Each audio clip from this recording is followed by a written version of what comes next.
You are listening to the Path to Mindset Mastery podcast. Today, the entire focus is on helping you break through one of the biggest limiting beliefs holding you back in your business. And we're going to expand on what we talked about in the podcast last week. You don't need to have listened to that before in order to get the most out of this. You can listen to this and then that if you'd like. But we're going to dive into one of the biggest lies business owners tell themselves that hold them back from what they truly want most in their life. And if you master what we're going to talk about today, everything in your business and in your life will get so much easier. This week is an expansion on last week. Last week we talked about how the biggest lie you could tell yourself is that success is harder for you. But that lie disguises itself in a lot of ways. And today I'm going to show you what those ways are and how we can break through them. So my name is Brad Bizjack. I'm a mindset coach and inspirational speaker. And for the last 3 years, I've worked with thousands of entrepreneurs and home-based business owners and help people just like you shatter limiting beliefs and overcome self-doubt and build confidence and create the life you truly deserve. This is the Path to Mindset Mastery podcast. And first things first, I have a tool to help you. I've mentioned this before, but I want to share with you again. I have a tool to help you with the limiting emotions. Emotions, like our life is a direct reflection of the quality of our emotions. And so if our emotions are in a lower state, naturally our business and our life is in a lower state. We don't get the results we want because when we're overwhelmed, do we take the appropriate amount of action? No. And so what I've created is a PDF tool for you that's plug and play. When you're feeling overwhelmed or anxiety or stressed or frustrated or hurt or angry, you can plug that emotion into this PDF and it will show you what it means and what you can specifically do to make it go away in seconds instead of it overtaking your entire week. So you can get back to building confidence and serving people and being consistent in your business so much faster. You can find that linked up below this video and this podcast and get that right away. And as always, if you're finding value in this show, please make sure to give us a rating and review. I love seeing your feedback and what this has done for your life. So if you feel compelled to, we'd love it if you left us a rating and review. Share this on your Instagram stories or Facebook stories as well. Screenshot it, get more people here because more people need to hear this. And let's get into it.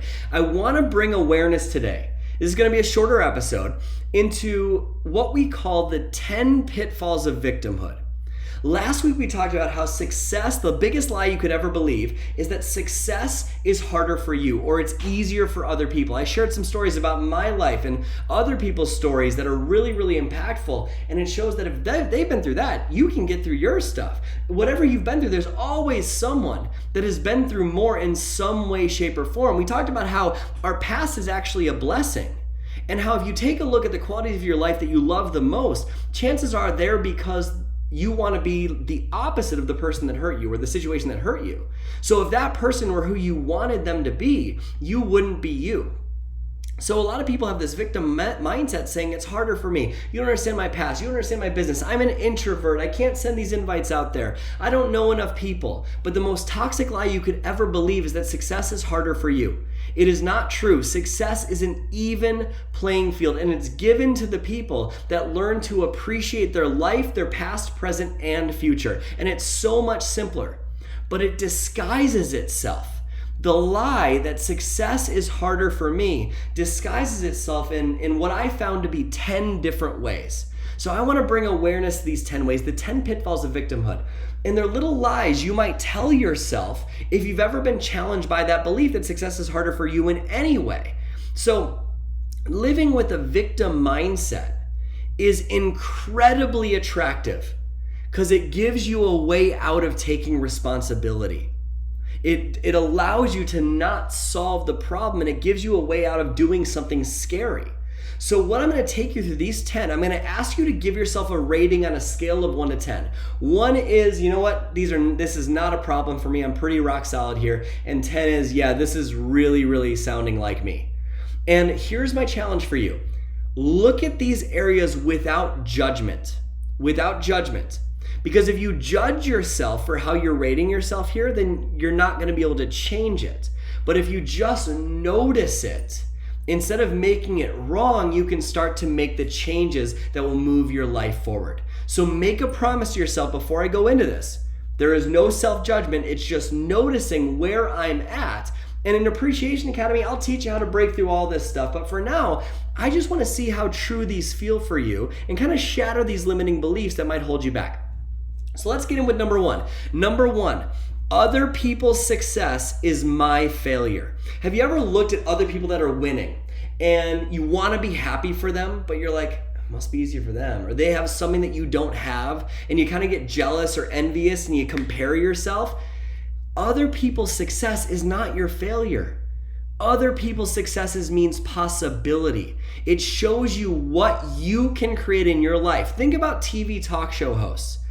Because Jimmy Kimmel is successful, does that mean that Jimmy Fallon can't be? No. What about Oprah versus Ellen? No, right?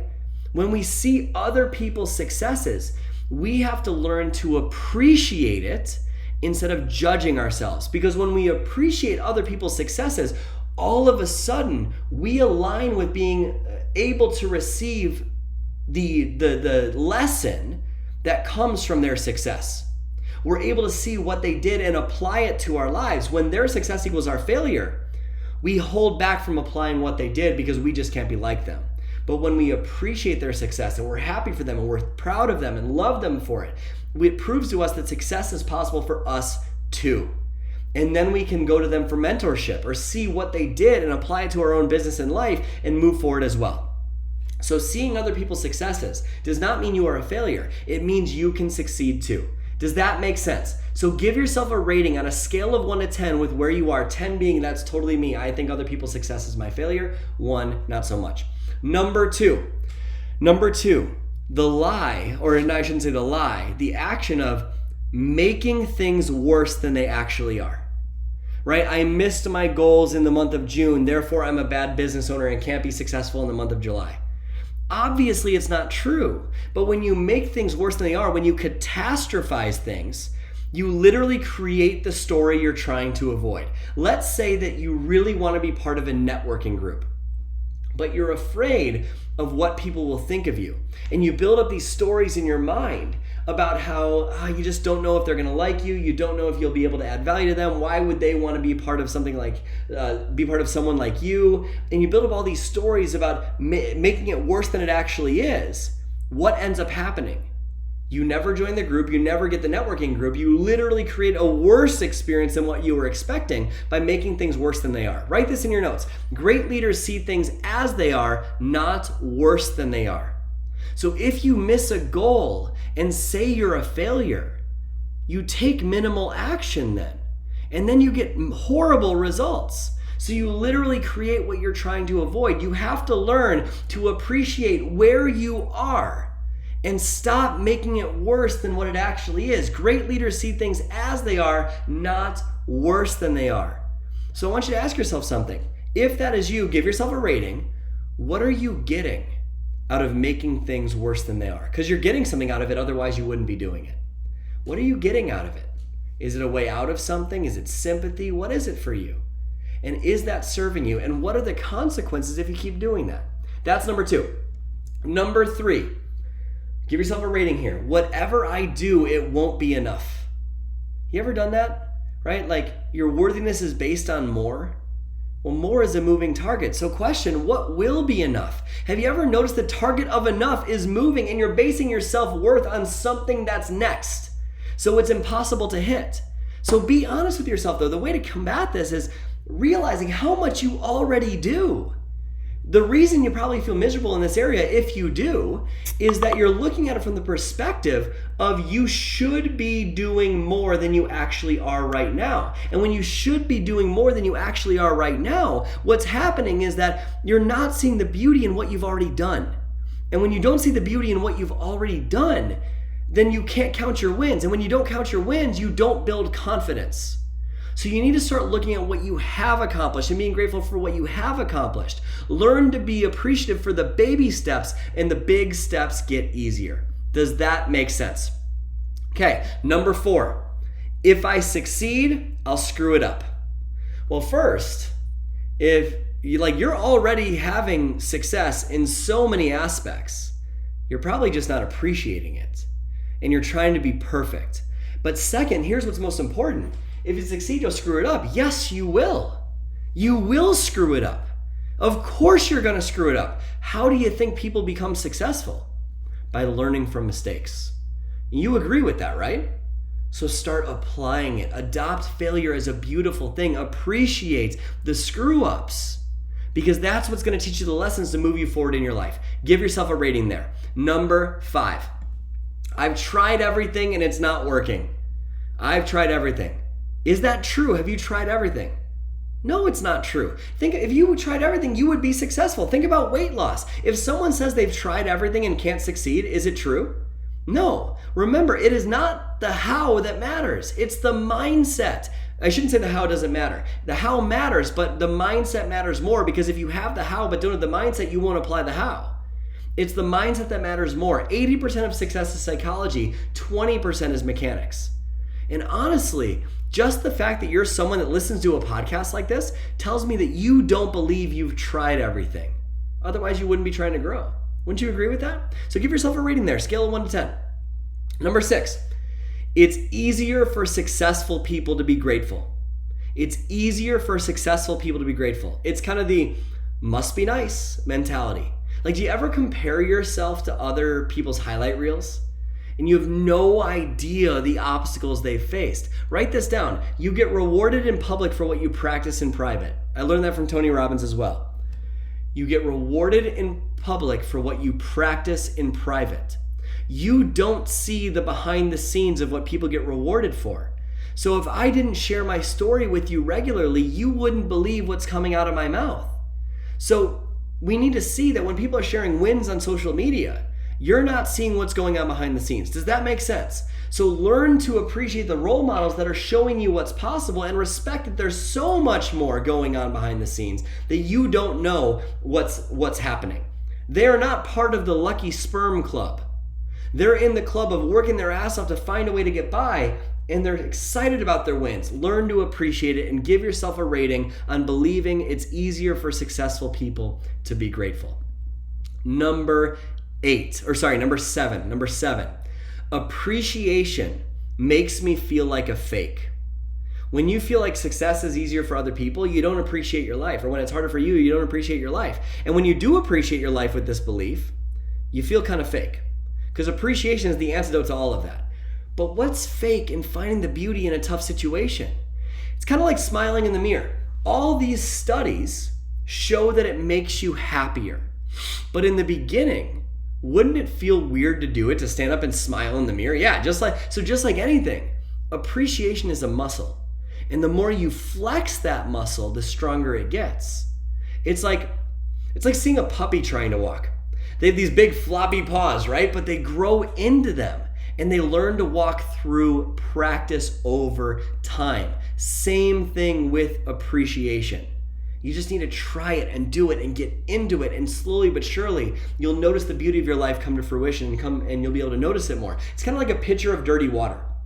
You ever made a protein shake and you fill it up with water after you're done drinking it? It's all nasty, right? But what happens when you keep pouring the clear water into it?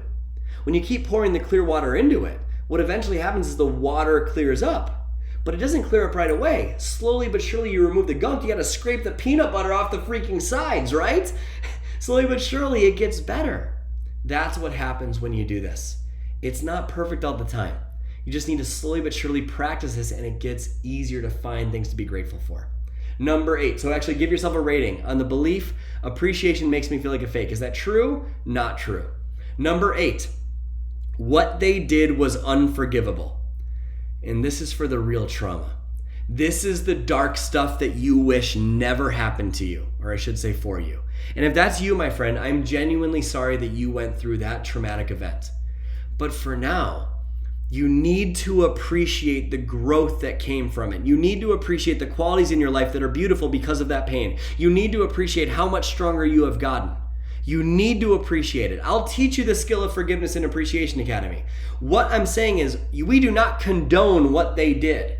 Absolutely not. But forgiveness is about you.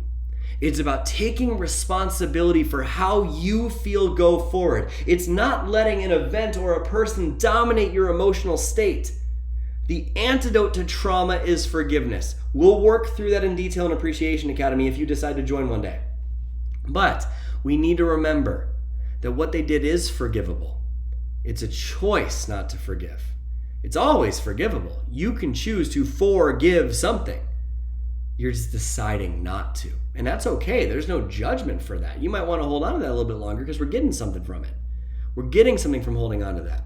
But when we learn to let it go, all of a sudden life gets much easier. So give yourself a rating there. 0 is not like me at all. 10 is totally like me. I believe that what they did is unforgivable. Number 9. I can't succeed because I don't know how.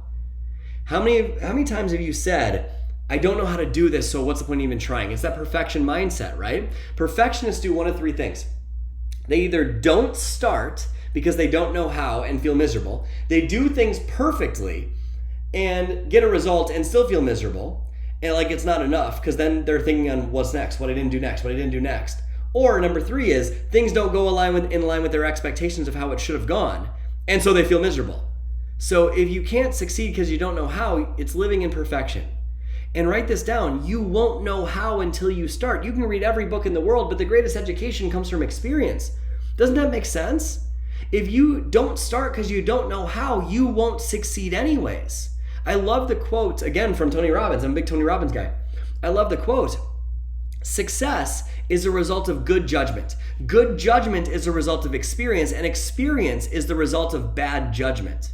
Like, isn't all of adulthood just people trying to figure their shit out anyways? Right? That's what it is. It's adulthood. It's that people just trying to figure their shit out. Have you ever said, I don't feel like a real adult, or adulting super hard today when you do something that's more adult-like than you're used to? You do that through your 20s and then you do it again in your 30s. You realize that you're still figuring out in your 30s. I haven't gotten to my 40s yet at the time of this podcast, but I'm guessing it's the exact same thing. You're still just trying to figure it out. So be grateful for the mistakes, because that's the only way to get you to where you want to go. When you're living in perfection, there is no room for error. So you can't make mistakes. Therefore, do you ever get to the goal? No, you will not get to the goal unless you make mistakes. But if you're trying to be outstanding at something, are you allowed error? Yeah, you're allowed room for error. In fact, you can't be outstanding if you don't make errors. So give yourself a rating on that belief. I can't succeed because I don't know how. And finally, number 10, a big one. Number 10, the pitfalls of victimhood. I don't have much to be grateful for. And this is dangerous territory because it's not true. It's not true. Let me give you an example. Look around the room you're in right now and count up the number of things you can find that are red. Ready, go. Look for red. Count the things that are red. Look for red, look for red, look for red, look for red, look for red. Count the things that are red in the room that you're in right now. Keep counting red, red, red, red, red. Keep looking for red and note the number of things that you found that were red. Question though. You found all this red, but how many things did you find that were blue? You have no idea. You have no idea, probably 0. You have no idea how many things that were blue in the room. But check this out. Count up in the room you're in right now. Count up the number of things you can find that are blue. Ready, go. Look for blue. Count the things that are blue. Look for blue, look for blue, look for blue. Keep looking for blue, look for blue, look for blue, look for blue, look for blue. Count the things that are blue. Where is it coming from? Look for blue, look for blue, look for blue, look for blue. Where did it come from? It was there the whole time. You just weren't looking for it. There's a piece of your brain called the reticular activating system. Its job is to fizzle out all the crap that you don't tell it is important. You ever wondered why when you decide on a type of car you want to buy, you start seeing it everywhere? It's because it's your RAS doing its job, your reticular activating system doing its job. You told your brain it's important, so it sees it. Well, when you say, I don't have much to be grateful for, you're looking for red. You're not seeing blue, but there's blue everywhere. If you had to find something to be grateful for, you absolutely could. You absolutely could. If you had to find something, there is beauty everywhere. You're just likely not looking for it if this belief is true for you. If you had to find something, you could. And when you start flooding your mind with that, your life changes in a single second. So give yourself a rating on I don't have much to be grateful for. And the reason I went through these is because the belief of success is harder for me disguises itself with a victim mentality. Again, victim mentality is so attractive because it gives us a way out of taking responsibility.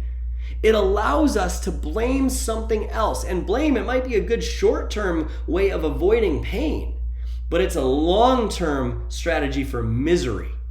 You will end up in misery because you'll never feel totally aligned with who you truly are. So we've learned now in the past 2 episodes that success is not harder for you. A victim mindset is not going to make you get to your dreams. And it's not easier for other people. Success is an even playing field, and it's given to the people that learn to appreciate their life, that learn to love their life where they're at right now. And isn't that simple? It's so much simpler than trying to figure out all this stuff that you went through and why it's not fair. It's so much easier because you take responsibility. It feels harder in the beginning, but I'm telling you, it's so much easier in the long run. So I hope you took so much away from this episode today. Don't forget to download the Mindset First Aid Kit below. It's gonna take you from that overwhelmed, anxiety, fear-based place and help you solve those emotions in seconds instead of them lasting weeks. You can take the emotion, plug it into the PDF. It tells you what it means and how to break through it in seconds. It is a game changer. Created it for myself. Learn from my mentors on how to do this, and it will help you just the same. Imagine no longer needing a week to get back on track. Download the Mindset First Aid Kit PDF, linked up right below this podcast and this video. Everything's all linked up. You should have access to it right there. And as always, if you're finding value in this, make sure to give us a rating and review. I love your feedback. I love seeing how much this podcast has touched you. So if you feel compelled to, I would love it if you left me a rating and review on iTunes, Spotify, whatever platform you're listening to this on, and screenshot this. Share it in your stories if you got value from this. Share it on social. People need to hear this type of stuff. This is the type of stuff for business that people don't talk about. They talk about how to invite, how to sell, all these things, and those things are important, but they don't matter nearly as much if you haven't mastered your mind. That's what matters most. And that's what we're going to break through in this podcast together, in Appreciation Academy together, when you decide to join that. So my name is Brad Bizjack. Hope you got so much out of today. Go out there today and every day and live your life with a genuine smile on your face. You're only one mindset shift away from doing so. I'll see you next week.